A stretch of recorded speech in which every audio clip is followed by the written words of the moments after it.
All right, so now normally I wouldn't just tell you, use different strategies, but in the case of looking at the ASVAB testing or any kind of testing that you have to do, standardized SATs and things like that, if you're stuck in something and you don't know what you need to do, these are just some strategies that you can use in order to help you figuring out the problems.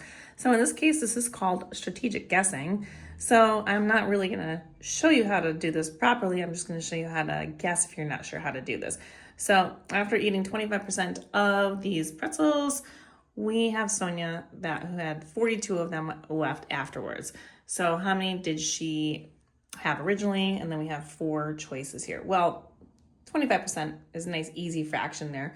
That is a 1/4. So that means that if I were to take any of these 4 choices, obviously we know that the number of pretzels has to be greater than 42 to start with, because that's how many we have left after eating a 1/4 of them. So I'm just gonna say, okay, well, what number out of all these 4 options is divisible by 4 without having a problem? Because when you're looking at this, you want a number that's obviously divisible, because if there's remainders, they're not talking about partial pretzels, we're talking about full pretzels. So basically, if you take a look at all these 4 choices, if I divide by 4 in here, you're gonna get a half answer. If I divide by 4 here, you're gonna get a half an answer.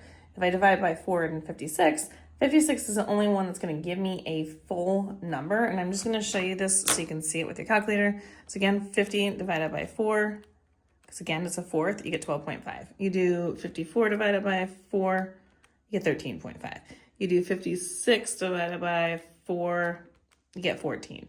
So not a lot of math involved here. And again, this isn't the proper way I would do it, but this is going to be 14.5. So the answer for this with strategic guessing and not knowing how to do this, and the only one that makes sense, is 56. If you want more questions like these, find them on my Instagram, YouTube, and TikTok at YouWantAlgebra. All these are going to be located in the ASVAB section.